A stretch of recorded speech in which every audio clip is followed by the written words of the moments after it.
ਕਿਸਾਨਾਂ ਨੂੰ ਝੂਠ ਬੋਲ ਕੇ ਛੜਯੰਤਰ ਦੇ ਰਾਹੀਂ ਉਕਸਾਇਆ ਜਾ ਰਿਹਾ ਹੈ। ਆਪਣੇ ਰਾਜਨੀਤਿਕ ਹਿੱਤਾਂ ਨੂੰ ਬਚਾਉਣ ਵਾਸਤੇ ਔਰ 2017 ਔਰ 2019 ਚ ਕੀਤੇ ਵਾਅਦਿਆਂ ਤੋਂ ਪਿੱਛੇ ਹਟਣ ਤੋਂ ਬਾਅਦ ਕਿਆ ਕੈਪਟਨ ਅਮਰਿੰਦਰ ਸਿੰਘ ਜੀ ਤੁਸੀਂ ਵਾਅਦਾ ਨਹੀਂ ਸੀ ਕੀਤਾ ਕਿਸਾਨੀ ਕਰਜ਼ੇ ਦੀ ਮਾਫੀ ਦਾ, APBMC ਐਕਟ ਦੇ ਬਦਲਾਵ ਦਾ, ਹਰ ਏਕੜ ਤੇ ਸਬਸਿਡੀ ਦਾ? ਅੱਜ ਇੱਕ ਵੀ ਵਾਅਦਾ ਤੁਸੀਂ ਪੂਰਾ ਨਹੀਂ ਕਰ ਪਾਏ ਔਰ ਉਸ ਕਾਰਨ ਤੁਸੀਂ ਪੰਜਾਬ ਦੇ ਕਿਸਾਨ ਨੂੰ ਗੁੰਮਰਾਹ ਕਰ ਰਹੇ। ਭਾਰਤੀ ਜਨਤਾ ਪਾਰਟੀ ਹਰ ਸ਼ੰਕਾ ਦੂਰ ਕਰਨ ਵਾਸਤੇ ਤਿਆਰ ਹੈ। ਜੇ ਕਿਸੇ ਪੋਲੀਟੀਕਲ ਪਾਰਟੀ ਨੇ ਸ਼ੰਕਾਵਾਂ ਜ਼ਾਹਰ ਕੀਤੀਆਂ ਤੇ ਦੇਸ਼ ਦੇ ਕ੍ਰਿਸ਼ੀ ਮੰਤਰੀ ਨੇ ਉਸ ਪਾਰਟੀ ਦੇ ਪ੍ਰਧਾਨ ਨੂੰ ਲਿਖਤ ਪੱਤਰ ਵੀ ਭੇਜਿਆ, ਮੀਟਿੰਗਸ ਵੀ ਕੀਤੀਆਂ। ਨੀਤੀ ਆਯੋਗ ਦੇ ਅੰਦਰ ਲਗਾਤਾਰ 3 ਸਾਲ ਕਿਸਾਨੀ ਵਾਸਤੇ ਮੀਟਿੰਗਸ ਹੋਈਆਂ। ਇਸ ਤੋਂ ਇਲਾਵਾ ਪੋਲੀਟੀਕਲ ਮੀਟਿੰਗਸ ਵੀ ਹੋਈਆਂ, ਸ਼ੰਕਾਵਾਂ ਦੂਰ ਵੀ ਕੀਤੀਆਂ ਗਈਆਂ। ਲੇਕਿਨ ਰਾਜਨੀਤਿਕ ਛੜਯੰਤਰ ਦੀ ਚਾਲ 'ਚ ਪੰਜਾਬ ਦੇ ਕਿਸਾਨ ਨੂੰ ਫਸਾਣਾ ਔਰ ਆਪਣੀ ਇੱਛਾਵਾਂ ਨੂੰ ਪੂਰਨ ਕਰਨ ਵਾਸਤੇ ਪੰਜਾਬ ਦੇ ਕਿਸਾਨ ਨੂੰ ਸਟੂਲ ਬਣਾਉਣ ਦਾ ਕੰਮ ਕੁਝ ਰਾਜਨੀਤਿਕ ਦਲ ਕਰ ਰਹੇ ਹੈ। ਭਾਰਤੀ ਜਨਤਾ ਪਾਰਟੀ ਸ਼੍ਰੀ ਨਰਿੰਦਰ ਮੋਦੀ ਜੀ ਦੇਸ਼ ਦੇ ਪ੍ਰਧਾਨ ਮੰਤਰੀ, ਉਹਨਾਂ ਨੇ ਸਵੈਂ ਕਿਹਾ कि किसी भी सूरज MSP नहीं टूटेगी, MSP रहेगी, मंडी सिस्टम रहेगा, इंश्योर्ड परचेज रहेगी। मैं पूछना चाहना छड़ दिए जड़ियां किसान पॉलिटिकल पार्टी दी किसान यूनियन है या कांग्रेस समर्थक किसान यूनियन है या कम्युनिस्ट समर्थक किसान यूनियन है, छाती ते हथ रख के एक भी गल इस एक्ट दे बारे च कि इस एक्ट च यह गलत है।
वगैरह सारे दे रहे हैं पूरे पंजाब दे विच राशन समग्री दे रहे थे। उत्थे अज इस चीज़ को लोड़ समझी गई कि डेथ रेट काफ़ी बढ़ चुका पंजाब दे विच और डिस्ट्रिक्ट वाइज जड़ियाँ असी शव यात्रा वैन जड़ियाँ ये असी देनी शुरू कीतियां ने।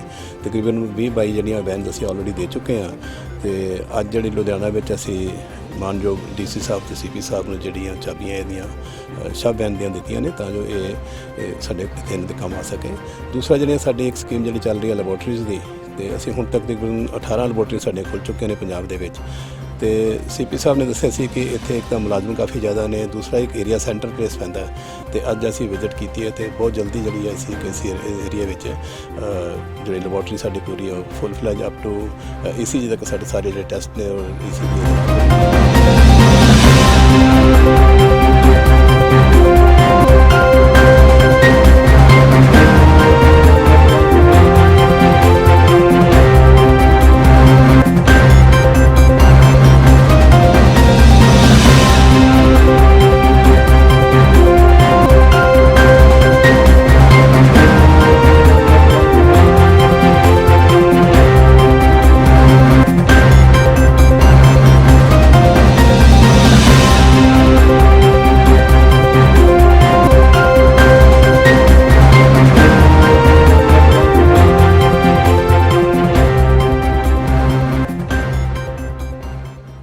एक्चुअली गल है जी पेंटिंगा का मेरा शौक है, पेंटिंगा बना रहा मैं। तो दवाना लाइब्रेरी वालों मैं इतों का पाठक हाँ, जो स्टार्ट की लाइब्रेरी सी इकट्ठी सी तो इन्होंने वीर ने यह कहा भी आप भी पिंड पिंड क्योंकि इधर ਭਾਈ ਦੇਸਾ ਪਿੰਡ ਦੇ ਵਿੱਚ ਪੇਂਟਿੰਗਾਂ ਬਣੀਆਂ ਹੋਈਆਂ ਇਹ ਉੱਥੇ ਦੇਖੀਆਂ ਸੀ ਅਸੀਂ। ਤਾਂ ਕਰਕੇ ਅਸੀਂ ਪ੍ਰਣ ਲਿਆ ਵੀ ਆਪਾਂ ਸਾਰੇ ਆਪਣੇ ਇਲਾਕੇ ਦੇ ਵਿੱਚ ਪੇਂਟਿੰਗਾਂ ਬਣਾਵਾਂਗੇ। ਤਾਂ ਕਰਕੇ ਅਸੀਂ ਜਿਵੇਂ ਕਿ ਅਵਤਾਰ ਸਿੰਘ ਸੰਧੂ ਪਾਸ ਜੀ ਦਾ ਕੱਲ੍ਹ ਜਨਮ ਦਿਹਾੜਾ ਸੀਗਾ, ਤਾਂ ਉਹਦੇ ਸਮਰਪਿਤ ਅਸੀਂ ਇਹ ਪੇਂਟਿੰਗ ਬਣਾਈ, ਜਿਹਦੇ ਵਿੱਚ ਤੁਸੀਂ ਪਿੱਛੇ ਸ਼ੇਅਰ ਦੇਖ ਲਓਗੇ, ਸਭ ਤੋਂ ਖਤਰਨਾਕ ਹੁੰਦਾ ਸਾਡੇ ਸੁਪਨਿਆਂ ਦਾ ਮਰ ਜਾਣਾ। ਤੇ ਇਦਾਂ ਹੀ 28 ਸਤੰਬਰ ਨੂੰ ਸ਼ਹੀਦ ਭਗਤ ਸਿੰਘ ਦਾ ਜਿਹੜਾ ਆ ਰਿਹਾ ਦਿਨ, ਉਹਦੇ ਵਾਸਤੇ ਅਸੀਂ ਬਣਾ ਰਹੇ ਹਾਂ ਇੱਕ ਬਹੁਤ ਵੱਡੀ ਪੇਂਟਿੰਗ ਬਣਾ ਰਹੇ ਹਾਂ। ਜਿਵੇਂ ਟੈਰੀ ਫੌਕਸ ਹੋ ਗਿਆ, ਉਹਨਾਂ ਦੀ ਬਹੁਤ ਵੱਡੀ ਦੇਣ ਆ ਗਈ ਸਮਾਜ ਨੂੰ, ਤਾਂ ਅਸੀਂ ਉਹ ਪੇਂਟਿੰਗ ਵੀ ਬਣਾਈ। ਅਸੀਂ ਜੀ ਇਹ ਪੇਂਟਿੰਗਾਂ 10 ਕੁ ਦਾ ਉਪਰਾਲਾ ਕਰਿਆ ਪਿੰਡ ਦੇ ਵਿੱਚ, ਤੇ ਅਲੱਗ-ਅਲੱਗ ਜਗ੍ਹਾ ਤੇ ਪਿੰਡ ਦੇ ਵਿੱਚ ਬਣਾ ਰਹੇ ਹਾਂ। ਪੂਰੇ ਪਿੰਡ ਨੂੰ ਅਸੀਂ ਜਿਵੇਂ ਫਿਰਨੀ ਆ ਜੀ ਉਵੇਂ ਕਵਰ ਕਰ ਰਹੇ ਹਾਂ। ਤੇ ਜਿਵੇਂ ਇੱਧਰ ਅਸੀਂ ਪਾਸ ਦੀ ਫੋਟੋ ਬਣਾਈ ਹੈ ਜੀ, ਉਸ ਦੇ ਨਾਲ ਕੋਟੇਸ਼ਨ ਵੀ ਲਿਖੀ ਹੈ ਤੇ ਉਹਨਾਂ ਦੀ ਕਵਿਤਾ ਦੀ। ਤੇ ਇੱਥੇ ਬਣਾ ਰਹੇ ਹਾਂ ਜੀ, ਇੱਥੇ ਹੀ ਬਾਬਾ ਨਜ਼ਮੀ ਦੀ ਇੱਕ ਕਵਿਤਾ ਨਾਲ ਲਿਖ ਰਹੇ ਹਾਂ ਤੇ ਸਰਬ ਸਾਂਝੀ ਵਾਲਤਾ ਦਾ ਜਿਹੜਾ ਉਪਦੇਸ਼ ਦੇ ਰਹੇ ਹਾਂ। ਤੇ ਦੂਸਰੀ ਸਾਈਡ ਜੀ ਪਿੰਡ ਦੇ ਅਸੀਂ ਬਣਾਈ ਆ ਟੈਰੀ ਫੌਕਸ ਦੀ।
ਪੰਜਾਬ ਦੇ ਚੀਫ ਮਿਨਿਸਟਰ ਨੇ 5 ਜੂਨ ਤੋਂ ਲੈ ਕੇ ਅੱਜ ਤੱਕ ਇਹ ਆਰਡੀਨੈਂਸਸ ਬਾਰੇ ਜੋ ਕਿਹਾ ਉਹ ਸੁਣਨਾ ਚਾਹੀਦਾ।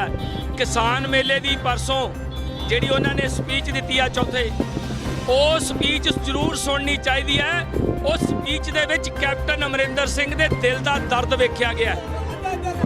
ਅੱਜ ਜੋ ਪੰਜਾਬ ਦਾ ਹਾਲ ਹੋਣ ਵਾਸਤੇ ਜਾ ਰਿਹਾ ਹੈ, ਜੋ ਸਾਡੀ ਕਿਸਾਨੀ, ਜੋ ਸਾਡੇ ਪੰਜਾਬੀ ਵੀਰ, ਸਾਡੇ ਕਿਸਾਨ ਰੁਲਣਗੇ, ਉਹਦੇ ਬਾਰੇ ਸ਼੍ਰੋਮਣੀ ਅਕਾਲੀ ਦਲ ਤੇ ਬੀਜੇਪੀ ਬਿਲਕੁਲ ਸਾਡੇ ਹੱਕ ਵਿੱਚ ਨਹੀਂ ਹੈ। ਸਾਡੀ ਭੈਣ ਨੇ ਕੱਲ ਵੀ ਟੈਲੀਵਿਜ਼ਨ ਤੇ ਕਿਹਾ ਕਿ ਇਹ ਆਰਡੀਨੈਂਸ ਠੀਕ ਨੇ।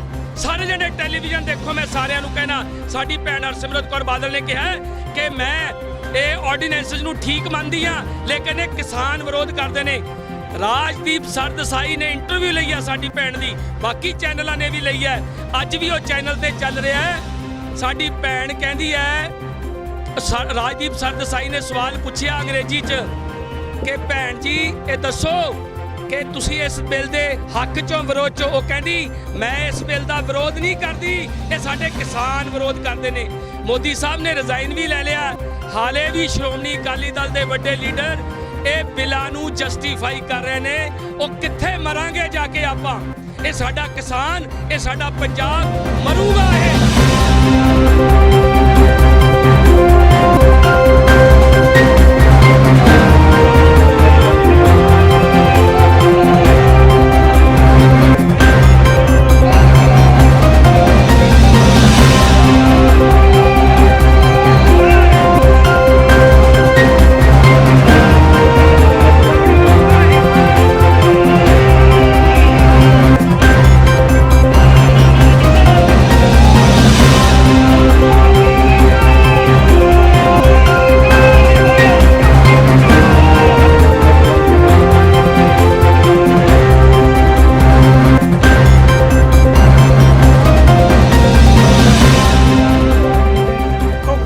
ਪਾਰਟੀ ਨੇ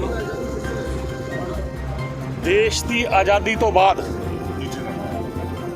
ਜਦੋਂ ਦੇਸ਼ ਆਜ਼ਾਦ ਹੋਇਆ, ਆਜ਼ਾਦ ਹਿੰਦੁਸਤਾਨ ਭਾਰਤ ਦਾ ਟੋਟਲ ਆਬਾਦੀ 33 ਕਰੋੜ ਦੇ ਨੇੜੇ ਤੇੜੇ ਸੀ ਔਰ ਬੜਾ ਮੁਸ਼ਕਲਾਂ 'ਚ ਘਿਰਿਆ ਸੀ ਭਾਰਤ।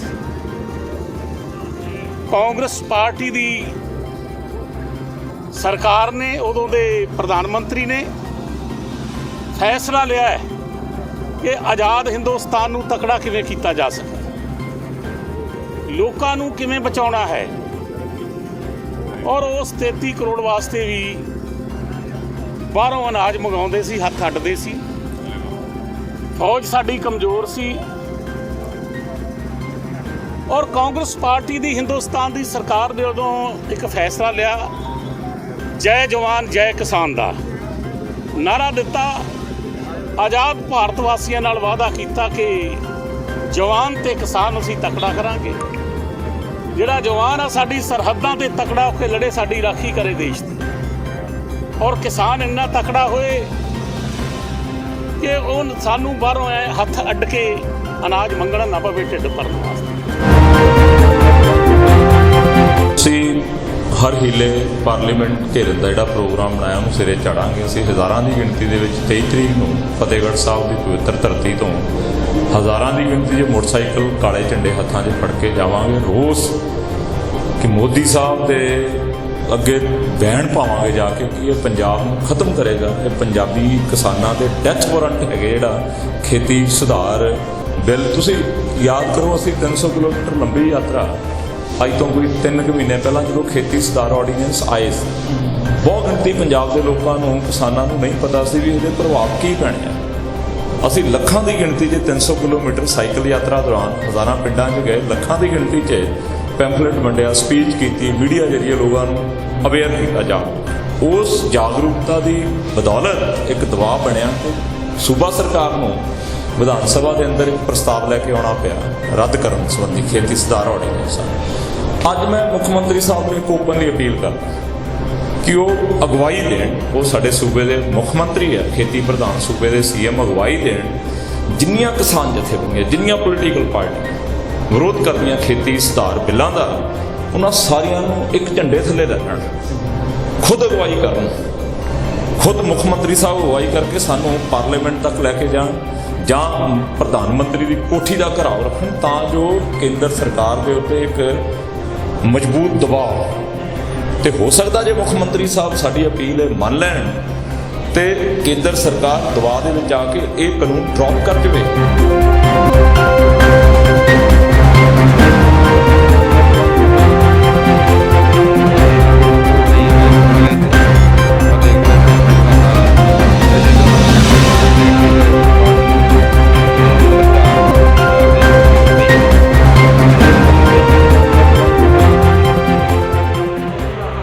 ਹਾਂਜੀ, ਤੁਸੀਂ ਵੀ ਕੁਝ ਕਹੋ ਜੀ, ਇਹਦੇ ਬਾਰੇ ਕੀ ਖਿਆਲ ਹੈ? बेटा ये देखो जी, इतने कोई भी सुनाई नहीं है, कोई देखभाल नहीं। अजे तक वो बेचारी गिरी पी है, पूरे 2 घंटे हो गए, कोई सुनाई नहीं, कोई मरीज को देखने नहीं आ रहा। वो देखो की हालत हुई पी उसकी, और देखो की हालत हुई पी। एक हाल है, सानू बचा लो, इसको बचा सकते हो, सानू बचा लो। तो कोई हालत नहीं है जी, असीं की करिए हुण दसो। ਉਹ ਦੇਖ ਲਓ ਮਰੀ ਪਈ ਆ ਸਾਡੇ ਸਾਹਮਣੇ ਹੋ ਗਈ। ਕੋਈ ਚੱਕਣੇ ਵਾਲਾ ਨਹੀਂ ਹੈ, ਕੋਈ ਕੋਈ ਕੁਝ ਨਹੀਂ ਚੱਕਣ ਹੈ। ਵਾਲਾ ਨਹੀਂ, ਕੋਈ ਸਟਾਫ ਉਹ ਜਿਹੜਾ ਇੰਨਾ ਸਟਾਫ ਅੰਦਰ ਪਿਆ ਉਹ ਤਾਂ ਬਸ, ਰਾਜ ਕਰ ਲਈ ਜੀ, ਉਹ ਤਾਂ ਹਲੇ ਕੋਈ ਆ ਹੀ ਰਿਹਾ ਹੈ, ਕਿੱਟ ਪਾ ਕੇ ਬਸ ਕਿੱਟ ਘੰਟਾ ਹੋ ਗਿਆ ਪਾਉਂਦੇ ਨੂੰ ਕਿੱਟ। ਅਸੀਂ ਵੀ ਕਿਹਾ ਵੀ ਸੀ ਇਹਨਾਂ ਨੂੰ, ਕੋਈ ਸੁਣਾਈ ਨਹੀਂ ਜੀ, ਐਦਾਂ ਹੋਇਆ ਪਿਆ ਗਿਰੀ ਪਈ ਆ, ਕੋਈ ਨਹੀਂ ਸੁਣਦਾ। ਕੋਈ ਮਰੀਜ਼ ਮੰਜੇ ਤੋਂ ਗਿਰ ਜਾਂਦਾ ਤਾਂ ਨਹੀਂ ਕੋਈ ਦੇਖਦਾ। ਇਹ ਹਾਲਤ ਚ ਦਵਾਈ ਮੰਗਣ ਜਾਂਦੇ ਆ, ਹੈ ਨਹੀਂ, ਬੈਠੋ ਅੰਦਰ ਦਿੰਦੇ ਆ, ਬੈਠੋ ਅੰਦਰ ਦਿੰਦੇ ਆ। ਆਹ ਦੇਖੋ ਹਾਲ ਹੈ, 14 ਦਿਨ ਤੋਂ ਪਹਿਲਾਂ ਸਾਨੂੰ ਛੁੱਟੀ ਨਹੀਂ, ਸਾਨੂੰ ਕਢਵਾਓ ਕਿਸੇ ਤਰੀਕੇ ਨਾਲ ਇੱਥੇ, ਇਹ ਤਾਂ ਅਸੀਂ ਵੀ ਮਰ ਕੇ ਨਿਕਲਾਂਗੇ, ਇਹੀ ਹਾਲ ਹੋਏਗਾ ਸਾਡਾ ਵੀ।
ਪਿਛਲੇ ਦਿਨੀ ਅਸੀਂ ਗਿਆਸਪੁਰਾ ਜੀ ਦੇ ਧਿਆਨ 'ਚ ਲਿਆਂਦਾ ਸੀ ਵੀ ਸਾਡੇ ਪਿੰਡ ਸਰਪੰਚ ਤੇ ਪੰਚ ਮਿਲ ਕੇ ਪੱਕੇ ਮਕਾਨਾਂ ਦੇ ਨਾਂ ਤੇ ਰੁਪਈਏ ਲੈ ਰਹੇ ਕਿਸੇ ਤੋਂ 5000 ਰੁਪਏ ਦੇ ਸ਼ਰਤ, ਜਿਹੜੇ ਗੈਰ ਕਾਨੂੰਨੀ ਮਤਲਬ ਪੱਕੇ ਮਕਾਨ ਸੀ ਜਿਨ੍ਹਾਂ ਦੇ ਉਹਨਾਂ ਨੂੰ 30-30,000 ਦੀ ਡੀਲ ਹੋਈ ਸੀ।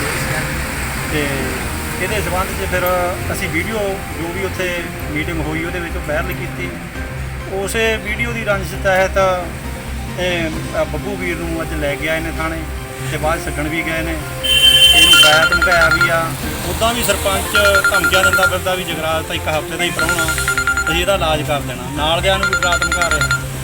ਹਾਂ ਜੀ, ਉਹ ਇੱਕ ਦਿਨ ਉਸ ਤੋਂ 4 ਦਿਨ ਬਾਅਦ ਗਿਆਸਪੁਰਾ ਜੀ ਦੇ ਮੀਟਿੰਗ ਤੋਂ 4 ਦਿਨਾਂ ਬਾਅਦ ਜੱਸੀ ਦਊਗਾ ਜਿਹੜਾ ਅਖੌਤੀ ਚੇਅਰਮੈਨ ਕਹੂੰਗਾ ਜਿਹਨੂੰ, ਕਿਉਂਕਿ ਉਹਦੇ ਘਰ ਵਾਲੀ ਚੇਅਰਮੈਨ ਆ ਅਤੇ ਉਹ ਆਪਣੇ ਆਪ ਨੂੰ ਚੇਅਰਮੈਨ ਦੱਸਦਾ। ਅਤੇ ਸਾਡੇ ਲੀਡਰ ਸਾਹਿਬਾਨ ਗਿਆਸਪੁਰਾ ਜੀ ਜੋ ਕਿ ਹਲਕਾ ਇੰਚਾਰਜ ਨੇ, ਕਹਿੰਦਾ ਉਹ ਕਿਹੜਾ ਰੱਬ ਨੇ। ਤੁਸੀਂ ਸੁਣਿਆ ਹੀ ਹੋਣਾ ਵੀਡੀਓ ਦੇ ਵਿੱਚ ਸਾਰਾ ਕੁਛ। ਅਤੇ ਉਹ ਕੋਈ ਅਹਿਮੀਅਤ ਨਹੀਂ ਦੇ ਰਿਹਾ ਵਿਰੋਧੀ ਧਿਰ ਨੂੰ। ਅਤੇ ਨਸ਼ੇ ਦੇ ਵਿੱਚ ਨਾਲ ਉਹਦੇ ਮਲਕੀਤ ਸਿੰਘ ਗੋਗਾ ਸਿਆਸਤ ਦੇ ਨਸ਼ੇ ਦੇ ਵਿੱਚ ਚੌਧਰ ਦੇ ਵਿੱਚ ਚੂਰ ਹੋਏ ਨੇ। ਅਤੇ ਇਹਨਾਂ ਨੂੰ ਸਰਪੰਚ ਨੇ ਉਸ ਮੌਕੇ ਗਾਲਾਂ ਕੱਢੀਆਂ। ਉਹਨੇ ਬਿਲਕੁਲ ਵੀ ਨਹੀਂ ਰੋਕਿਆ ਹੈਗਾ ਸਰਪੰਚ ਨੂੰ।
ਮਨੋਹਰ ਸਿੰਘ ਜੀ। ਅੱਜ ਕੀ ਨਾਮ ਜੀ? ਮਨੋਹਰ ਸਿੰਘ ਜੀ, ਪਿੰਡ ਸ਼ਬਾਈਪੁਰ। ਪਿੰਡ ਸ਼ਬਾਈਪੁਰ ਰਾਤੀ ਗੋਲੀ ਚੱਲੀ ਹੈ ਸਾਡੀ ਬਹੁਤ ਜ਼ਿਆਦਾ। ਕਿੰਨੇ ਵਜੇ ਘਟਨਾ? 11:15 ਵਜੇ ਦਾ ਟਾਈਮ। ਬੜਾ ਨਾ ਬੂਹਾ ਭੰਨਿਆ, ਲੱਤਾਂ ਮਾਰੀਆਂ, ਬੂਹਾ ਤੋਂ ਖੋਲੋ, ਬੂਹਾ ਖੋਲੋ। ਅਸੀਂ ਨਹੀਂ ਖੋਲ੍ਹਿਆ, ਮੁੜ ਕੇ ਉਹਨਾਂ ਗੋਲੀਆਂ ਚਲਾਉਣੀਆਂ ਸ਼ੁਰੂ ਕਰਤੀਆਂ। ਕਿੰਨੇ ਕੁ ਬੰਦੇ ਜਾਵੜੇ ਸਰ? ਬੰਦੇ 5-6 ਹੈਗੇ। ਗੱਡੀ ਉਹ ਬਾਹਰ ਲਾ ਗਿਆ ਸੀ ਸੜਕ ਤੇ। ਰੌਂ ਤੇ ਬਥੇਰੇ ਚਲਾਏ, ਪੁਲਿਸ ਨੂੰ ਬਥੇਰੇ ਦਿੱਤੇ ਆ। ਪੁਲਿਸ ਕਿੰਨੇ ਚਿਰ ਬਾਅਦ ਆਈ ਤੁਹਾਡੇ? ਪੁਲਿਸ ਆ ਗਈ ਘੰਟੇ ਕੁ ਮਗਰੋਂ। ਘੰਟੇ ਬਾਅਦ? ਹਾਂ। ਜੇਕਰ ਮੌਕੇ ਤੇ ਪੁਲਿਸ ਕੋਲ ਕੰਮ ਹੋ ਸਕਦਾ ਫੜ ਸਕਦੇ ਦੋਸ਼ੀ ਨੂੰ? ਜੇ ਮੌਕੇ 'ਤੇ ਆਉਂਦੇ ਫਿਰ ਭਾਵੇਂ ਉਧਰ ਗੋਲੀ ਚੱਲ ਜਾਂਦੀ, ਭਾਵੇਂ ਫੜ ਲੈਂਦੇ। ਉਹ ਪੁਲਿਸ ਜੀ ਇੱਥੇ ਹੀ ਆ, ਉਹ ਕੈਮਰੇ ਕੁਮਰੇ ਵੇਖਣ ਗਈ ਆ ਪਿੰਡ ਦੇ ਵਿੱਚ। ਸਾਡੀ ਕੋਈ ਦੁਸ਼ਮਣੀ ਨਹੀਂ, ਕਿਸੇ ਨਾਲ ਦੁਸ਼ਮਣੀ ਨਹੀਂ। ਉਹ ਵੱਡਾ ਅਫਸਰ ਆਉਂਦਾ ਹੈ ਚੈੱਕ ਕਰਨਾ ਕੋਈ ਪੁਲਿਸ ਚ? ਨਹੀਂ, ਇਹੋ ਆਇਆ ਚੌਂਕੀ ਵਾਲੇ। ਹੋਰ ਕੋਈ ਨਹੀਂ ਆਇਆ? ਉਹ ਕਾਰਵਾਈ ਸਾਨੂੰ ਹੋਣੀ ਚਾਹੀਦੀ ਹੈ, ਨਿਆਂ ਮਿਲਣਾ ਚਾਹੀਦਾ। ਖਬਰਾਂ ਦੀ ਦੁਨੀਆ ਵਿੱਚ ਆਓ, ਕਦੇ ਵੀ ਕਿਤੋਂ ਵੀ ਸਾਡੇ ਨਾਲ ਜੁੜੋ। ਅਸੀਂ ਮਿਲਾਂਗੇ ਫੇਸਬੁੱਕ ਤੇ, ਅਸੀਂ ਦਿਖਾਂਗੇ YouTube ਤੇ, ਸਾਨੂੰ ਫੋਲੋ ਕਰੋ ਟਵਿੱਟਰ ਤੇ। ਖਬਰਾਂ ਨਾਲ ਜੁੜੇ ਰਹੋ ਦਿਨ ਰਾਤ ਸਿਰਫ ਪੰਜਾਬ ਵਾਇਰ ਨਿਊਜ਼ ਦੇ ਨਾਲ।